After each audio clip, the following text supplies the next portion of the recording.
You're listening to the Australian Water Association podcast series.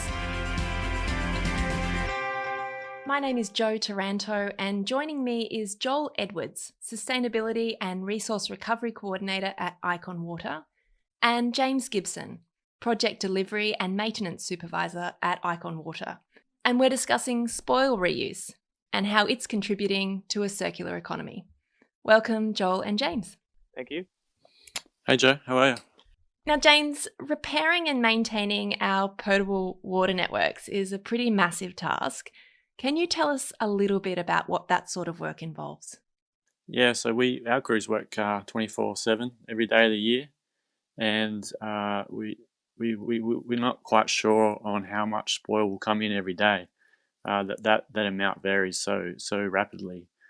So to have a good process in place for large quantities is great, and yeah, we've done really well, Joel and myself, and got a system working, and it's very functional. And so tell me a bit about what spoil is, James. How does it come about? I think the definition of spoil is a leftover material from an excavation, and depending on where we excavate and what we excavate, we can't put it all the way back in. A burst water main is very, very wet material, and we have to take that away. So by the time we take that away and let it dry out, we need to put something back in the hole. And instead of purchasing something, we have a system now where that dries out, we clean it, we get it tested, and we grab that material back at the treatment plant, and we take it back onto site. And that's way more efficient than what we've been doing in previous years. And so tell me a bit about what your traditional management of spoil would have looked like before you undertook the pilot at Fishwick. Well, we didn't really have any set process. What we would do is stockpile it, let it dry out, and take it to landfill. And because it was inconsistent amounts and quantities, we would just let it pile up all through the winter and try to take it away at the end. And that was a huge cost and time effort. And now with the process, we are always working towards getting the material better so that the process is more constant, and it's just part of our day-to-day work. So it's not like a chore. Joel, can I ask you, with your work at Icon Water, how did you get involved in this spoil pilot at Fishwick? So as a resource recovery coordinator, I'm kind of tasked with a recent strategy that we got through, which is the waste management and resource recovery strategy. But it's all in essence about reducing the amount of material that's going to landfill, and trying to maximize the value from any of the waste or resources, I like to call them, that we're producing from our day-to-day activities. So this soil spoil project kind of popped up as a potential to both save Icon Water some money, given that we were paying quite a bit for its disposal, and also just to increase our resource recovery rates and decrease our landfill rates. And so to be involved in a project like that, what sort of teams and stakeholders need to be part of it? Yeah, it's a good question. So I guess actually this project kind of really started about probably in 2016 with some good work by people prior to myself and probably James being on the project. I'm not sure if you were around in 2016, James. You probably were.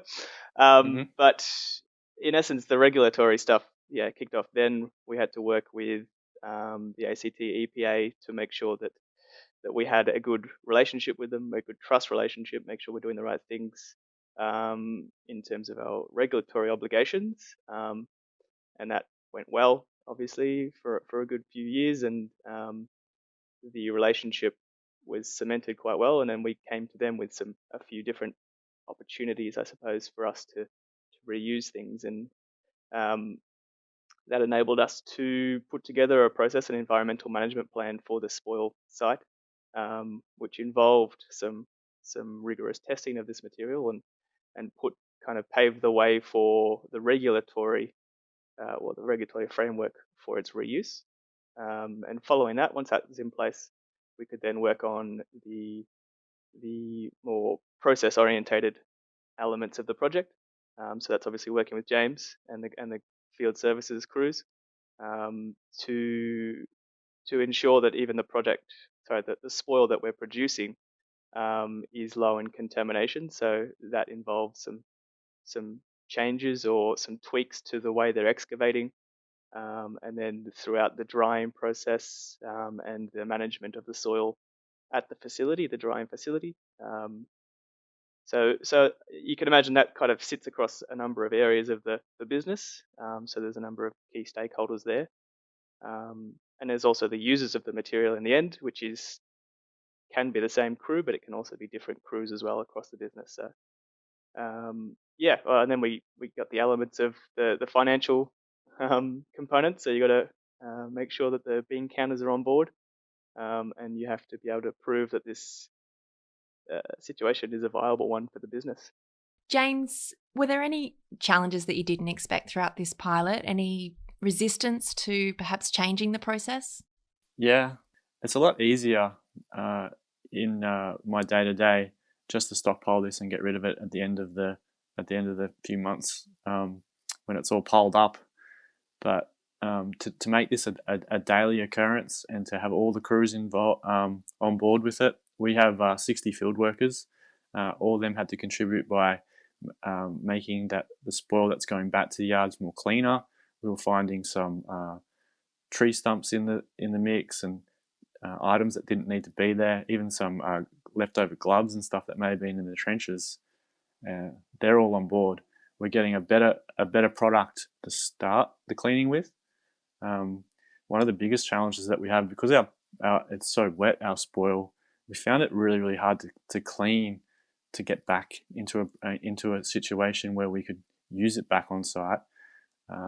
So one of the relationships that I have with our earth moving company, they found a great machine that we could use to clean that, and it's been working great. It's got no moving parts. It's just literally a scoop of dirt goes in the top, the big stuff falls out the bottom, and the small stuff goes out to the side. We don't want the big stuff. We just want the smaller stuff. The amount of wastage from that is about 10%. So if we put through about 100 ton of dirt or spoil, 10% of that is going to landfill, and we're using the rest. And in previous techniques, we were spending a fortune on other materials to put back in the hole. So we're kicking goals.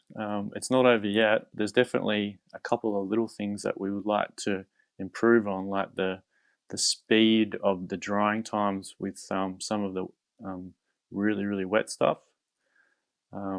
We can look at doing that with a different machine, and we could look at also the actual bedding, the pipe bedding material that we use. We could use a different material that's cheaper. And Joel's found us a recycled glass sand that will actually bed the pipe in our dig ups, and then instead of buying a more expensive material there. So we can still improve on a couple of things, but we've come a long way, and I think we've got a great system now. Joel, James has just talked about measuring, looking at tonnage. How important is data in a project like this? Yeah, it's pretty critical to have good amounts of data, reliable data, and from a few years back as well. It's largely to show the benefit financially, but also in the regulatory sense, we need to be able to provide to the EPA when required our movements of soil. So everything has to be tracked and maintained in that way.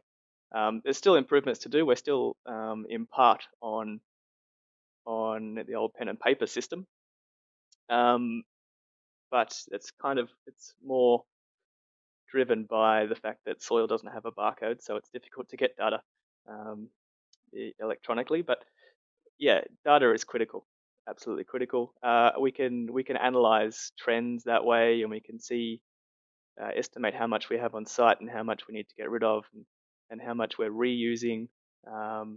So we can meet targets, but we can also say to other people who may be interested in the product, we have X amount, and we will have it at this time. So it's been really useful, in particular with other. So we also send some of the material up for a trial with a neighbouring council, and it's been particularly useful for them just to know that we do produce a certain amount every year. Whilst it's variable, we can estimate that it's going to be of this quantity, and therefore they're interested in it because they have that kind of minimum maximum quantity. So yeah, absolutely critical. What sort of financial impact does a project like this have?